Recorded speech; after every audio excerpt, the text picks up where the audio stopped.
जय श्री कृष्णा, राधे राधे। कैसे हैं आप सब? आई होप आप लोग बहुत अच्छे होंगे और आप सभी का वेलकम है मेरे न्यू ब्लॉग में। तो आज का ब्लॉग स्टार्ट हो रहा है शाम से, क्योंकि सुबह से ही मैं इतने सारे मैंने काम खत्म करे। फिर मैंने थोड़ा सा रेस्ट लिया था, क्योंकि बहुत ज़्यादा मतलब कंटिन्यू, क्योंकि कल 2 दिन से फीवर आ रहा था। तो आज तो मुझे नहीं आया है, लेकिन मैंने सोचा कि कहीं थकान से फिर से ना आ जाए, तो फिर मैंने थोड़ी देर रेस्ट कर लिया था। फिर उसके बाद 4 बजे से फिर से काम स्टार्ट कर दिया। तो मेरा जो जितने भी बेडशीट वगैरह थे, कुशन कवर या सोफ़ा कवर, सारे कुछ मतलब पूरे घर के धुल डाले। सारा कुछ मतलब हर चीज़ मतलब कहीं पर भी ऐसा नहीं रह गया कि कहीं गंदगी रह गई हो। कहीं पे जैसे मेरा लॉन में बहुत सारा सामान ऐसा रखा था जो कि मतलब मुझे कई टाइम से मुझे लग रहा था कि इसको डिस्कार्ड करना है, तो वो सारी चीज़ें मैंने सब फेंक दिया। तो ये सारी चीज़ें ना मैंने सब करी, क्योंकि है ना जब भी कोई त्यौहार होता है तो उसकी तैयारी हम पहले से करते हैं। और लगना चाहिए कि इतना बड़ा त्यौहार है, इतने टाइम बाद आता है, 6-6 महीने में माता रानी आती हैं। तो माता रानी की स्वागत में घर को सजाना मुझे बहुत ज़्यादा अच्छा लगता है। तो आज मैंने मंदिर को अच्छे से क्लीन किया है, क्योंकि कई दिनों से पूजा नहीं कर रही थी। तो इसके बाद है ना मंदिर गंदा हो गया था। फिर मैंने मंदिर को अच्छे से साफ कर लिया है, लेकिन जो माता रानी जहाँ पर विराजमान करूँगी वो डेकोरेशन मैं बाद में करूँगी, क्योंकि है ना अब ये सब करते करते और बहुत टाइम हो गया था। तो फिर है ना दिन डूब जाता है। उसके बाद फिर आरती का भी टाइम हो जाता है, खाना पीना भी बनाना होता है। तो फिर मैंने सोचा सारा काम ख़त्म करने के बाद तब मैं डेकोरेशन करूँगी। तो यहाँ पे बेडशीट भी मैंने लगा दी है। और मुझे ना वाइट कलर बहुत पसंद है। वाइट कलर है ना आपके रूम को थोड़ा सा इन्हेंस कर देता है। और यहाँ पर है ना, यहाँ की भी बेडशीट मैंने मतलब पूजा वाले रूम की, बाहर वाले रूम की, यहाँ की सबकी धुल डाली है। तो यहाँ पर भी मैंने ये वाली लाइट कलर की जो मेरे पास है फिटेड वाली, ये मैंने बेडशीट लगाई है। ये मुझे बहुत पसंद है, मतलब मुझे तो वैसे भी लाइट कलर बहुत अच्छा लगता है। और यहाँ पर है ना मैंने इसको भी बिछा दिया है। और इसको बहुत जैसे किसी के यहाँ पे ना जैसे बच्चे वगैरह है ना थोड़ा सा जैसे खेलते हैं तो बेडशीट नीचे आ जाती है। तो अगर आपके साथ भी यही प्रॉब्लम है तो ये वाली बेडशीट आप बाय कर सकते हो। तो इससे क्या है ना, बार बार आपको सही करने की ज़रूरत नहीं पड़ेगी। और यहाँ पर है ना मैंने यहाँ की भी बेडशीट ठीक कर दी है। और जैसे कि ना कितनी एक्साइटमेंट होती है कि माता रानी का दिन है और कल से नवरात्रि स्टार्ट हो रहे हैं, ऐसा करूँ ऐसा करूँ, ऐसा बहुत खुशी होती है। और बहुत मतलब, और कल जो पूजा करूँगी तो वो उसमें थोड़ा मेरा पहला वाला जो दिन होता है, पहला नवरात्रि का, वो उस दिन मेरी पूजा हमेशा ही लेट हो जाती है, क्योंकि है ना पत्ते मंगाना, केले वगैरह मंगाने, फिर उसके बाद है ना, फिर जब कोई लेने जाता है उसके बाद ही पूजा कर पाती हूँ। तो इस वजह से पहले नवरात्रि थोड़ा लेट हो जाता है, कलश वगैरह स्थापना भी करनी होती है, टाइम ज़्यादा लगता है। और बाकी तो मेरे जो भी नवरात्रि होते हैं उसमें सुबह सुबह ही पूजा हो जाती है। तो कल वाला तो मुझे लेट ही हो जाएगा। अब यहाँ पर आ गई थी मैं किचन में, और यहाँ पर है ना मैंने मधुवशु और निष्ठू के लिए दूध दूंगी। और जो जैसे कि कोई भी चीज़ आती है, जैसे बॉर्नवीटा मैंने मंगाया है, तो बॉर्नवीटा को मैं कभी भी ना ऐसे जूठा करके खाने नहीं देती हूँ, क्योंकि है ना वो मधुवशु भी को भी वो वाला दूध मिल जाता है। तो इस वजह से मैं अलग ही रखती हूँ, मैं ही देती हूँ। और वैसे भी अगर मैं निष्ठू को भी बोलूँ ना तो उसको पता है, तो वो जूठा कभी नहीं करती है। तो यहाँ पर है ना अभी मैं दोनों बच्चों मतलब तीनों बच्चों को दूध दूंगी जाकर। तो हमारी एक सखी का कमेंट आया था, उन्होंने कहा नाम लीजिएगा। और मतलब मैं, पता है ये वाले ऐसे कमेंट होते, मैं इतना ज़्यादा सैड फील करती हूँ। मुझे ऐसे लगता है कितना इंसान परेशान है। मुझे जैसे ऐसे होता है ना कि अब मैं क्या बताऊँ, मुझे मैंने जब ये पढ़ा ना तो मुझे पता है ना रहा नहीं गया। मैं कितने पूरे दिन मैंने अपने आप को खुश करने की कोशिश करी है। मैंने कहा कि कोई बात नहीं, कोई बात नहीं है, और बहुत शांति अपने आप को देने की कोशिश की है। और तब जाके मैं बहुत ज़्यादा रिलैक्स हुई हूँ। नहीं तो मुझे इतना अजीब सा लगता है कि मैं क्या बताऊँ, कि इतना ज़्यादा दुख भगवान किसी को भी ना दे। और पहली बात तो ना मेरा मुँह से ये निकला, भगवान नहीं देते हैं, क्या कर सकते हैं। जैसे उनका कमेंट था कि उनकी अभी सासू माँ भी नहीं है, ससुर जी हैं, हस्बैंड और ये हैं। 6 महीने पहले उनका बेबी भी एक्सपायर हो गया, छोटा बेबी। और कितनी दुख की बात है। मैं आपको क्या बताऊँ, आपके अंदर इतनी मतलब सहन शक्ति है कि आप मत मेरे पास शब्द नहीं है। मैं, पता है ना, आप बोली थी कि कमेंट का आंसर नहीं करती हूँ, मैं समझ ही नहीं पाती हूँ कि मैं क्या करूँ आपके लिए। मेरे हाथ में अगर कुछ होता ना तो मैं सच बता रही हूँ आपके जीवन में खुशियाँ भर देती। मतलब मेरे हाथ में ये सारी चीज़ें, मैं सिर्फ इतना कर सकती हूँ, भगवान से मैं प्रे करूँगी कि आपको है ना बहुत जल्दी एक जो भी आप चाहते हो, जैसी भी जो चीज़ें आप चाहते हो, भगवान आपको सब कुछ दे, आप हमेशा खुश रहो। देखो कुछ चीज़ें ऐसी होती हैं कि जिस पे हमारा बस नहीं चलता है, ये प्राकृतिक चीज़ें होती है जो हमारे साथ घटित हो जाती हैं, वो उन पे हमारा कभी कंट्रोल होता ही नहीं है। लेकिन हाँ, हम इतना कर सकते हैं कि आगे भगवान आपको बहुत खुशियाँ दे, बहुत जो आप चाहो वो सब आपको मिले। और मैं आपको एक ही चीज़ बोलूँगी, आप ना आप भगवान पे भरोसा करके देखो। एक बार है ना आप पूरे डिपेंड हो जाओ कि मुझे पता नहीं है, मैंने सब कुछ करके देख लिया, मेरे से कुछ नहीं हो रहा है।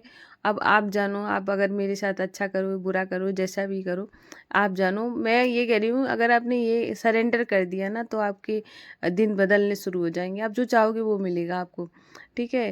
हो सकता है उसमें आपको थोड़ा-सा टाइम ज़रूर लगे, लेकिन मिलेगा ज़रूर। इसलिए ना भगवान पे भरोसा करना और अपना ये दुःख बहुत बड़ा दुःख है, या किसी के साथ भी भगवान ऐसा ना हो।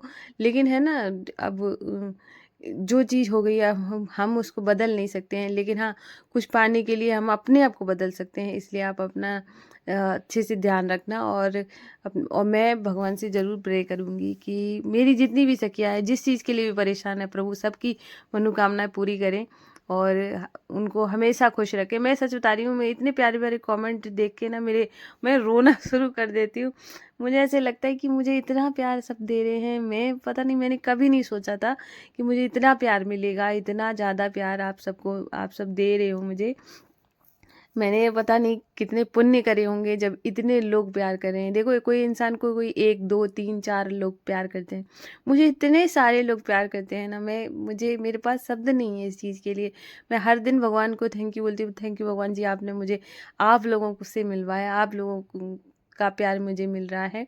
मुझे देखो क्या होता है कि जैसे कि ये सब्सक्राइबर है, सब्सक्राइबर की एक काउंटिंग होती है कि इतने हो गए, उतने हो गए। मैंने सब्सक्राइबर नहीं कमाए हैं, मैंने दोस्त कमाए हैं।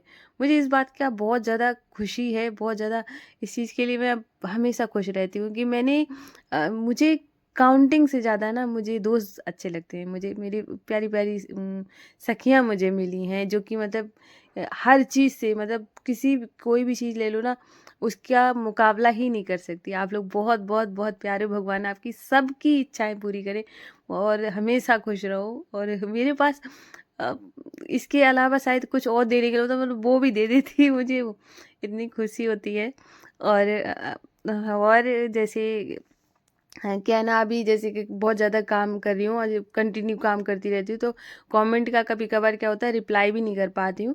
तो इसके लिए प्लीज़ माइंड मत करिएगा। और जैसे अभी मैं हर दिन यही कर रही हूँ कि थोड़े दिन रुक जाओ, थोड़े दिन रुक जाओ, हो जाता है कभी-कभी। तो अब मैं ना आज जैसे कि ना कल से नवरात्रि स्टार्ट है, तो मेरा 9 दिन का व्रत रहेगा।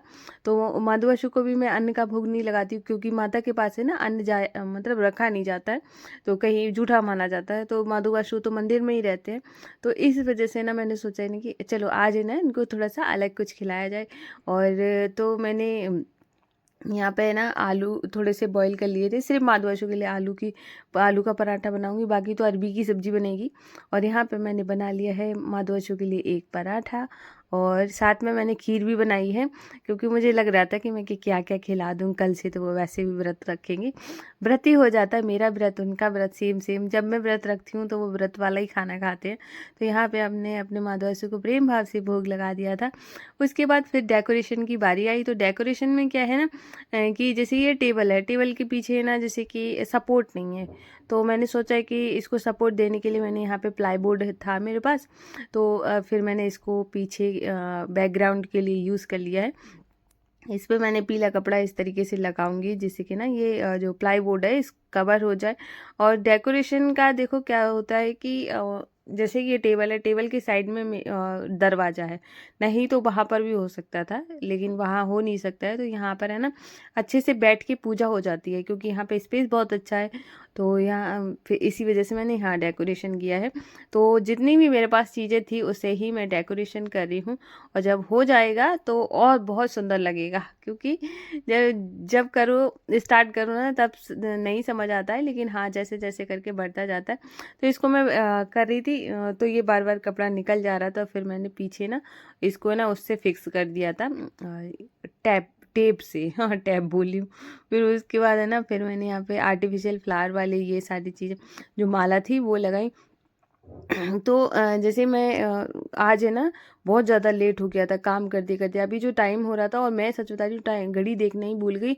माधव आशु भी बैठे रहे मेरी चक्कर में। और जब मैंने टाइम देखा तो 11:15 हो रहा था। मैंने कहा "अरे यार माधव आशु भी आज जाग ही रहे हैं"। तो इसकी वजह से फिर मैंने यहीं पर तो ये सारा जैसे थोड़ा जितना डेकोरेशन हो गया था, उसके बाद आगे का डेकोरेशन मैंने किया ही नहीं, क्योंकि निष्ठू भी जाग रही थी, उसका पेपर है कल। और माधव आशु भी बस मेरे साथ ही जाग रहे थे, तो सारे बच्चे जाग रहे थे। और मैं अपने काम करे जा रही थी, मैंने तो टाइम ही नहीं देखा कि मैंने इतना टाइम हो गया है। तो यहाँ पे है ना, और थोड़ा सा भरा भरा दिखेगा ऐसा वाला मैं डेकोरेशन कर रही हूँ। तो ये वाली चीज़ इसलिए मैंने यहाँ पे बैकग्राउंड में ये जो प्लाईवुड रखा है, जिससे कि ना सपोर्ट में कोई भी चीज़ मैं अगर लगाऊँ तो ईजिली लग जाए, ज़्यादा नहीं तामझाम करने की ज़रूरत ना पड़े। तो यहाँ पर है ना मैंने ऐसे करके रखा हुआ है। और जैसे अभी यहाँ का इतना सारा डेकोरेशन हो गया है, अब जो जैसे लाइट वगैरह है ये सारी चीज़ें हैं, ये भी मैंने लगा दी थी, बस क्या है ना ऑन करके आपको दिखाना भूल गई हूँ। और इसके बाद है ना बहुत सुंदर लग रहा था, देखो प्यारा लग रहा है ना, कि ऐसे लग रहा है कि फूलों में माता बैठेंगी कितनी प्यारी लगेंगी। और माता के लिए मैं जो कपड़े लेकर आई हूँ वो भी बहुत सुंदर है, और माधव आशु का भी बहुत प्यारे प्यारे कपड़े हैं, तो वो तो आपको कल ही देखने को मिलेंगे। कल का ब्लॉग बहुत ज़्यादा स्पेशल होने वाला है, आप लोग ज़रूर देखिएगा। आप तो सभी देखते हो, लेकिन मुझे जैसे कोई त्योहार होता है वो मेरे लिए बहुत खास हो जाता है, और बहुत खुशी होती है उस दिन। तो यहाँ पर है ना, हाँ, तो अभी मैंने पूरा अच्छे से डेकोरेट कर दिया है। साइड में थोड़ा सा गैप था, वहाँ पर भी मैंने दूसरी ये जो बिल्कुल किनारे पे जो गैप है वहाँ पर भी मैंने बाद में लगा दी थी। और देखो कितना सुंदर लग रहा है, प्यारा प्यारा सा। तो अब मैंने लाइट लगा दी थी। लाइट का मुझे अचानक से याद आया, मैंने कहा लाइट तो है ही नहीं। फिर मुझे ना मेरे जो मैंने ड्रेसिंग पे जो लाइट लगाई थी वही निकाल के फिर मैंने यहाँ पे लगा दी है। मैंने कहा वहाँ का कोई ज़रूरत नहीं है, यहाँ ज़्यादा ज़रूरी है, तो यहाँ पर मैंने लाइट लगाई है, क्योंकि जहाँ पे भगवान जी विराजमान हो वहाँ पर है ना उजाला मुझे बहुत ज़्यादा पसंद है। यहाँ पे चौकी रख के भी मैंने देख ली थी कि कैसी लग रही है। तो ये था आज का ब्लॉग, फिर मिलती हूँ। राधे राधे, जय श्री कृष्णा।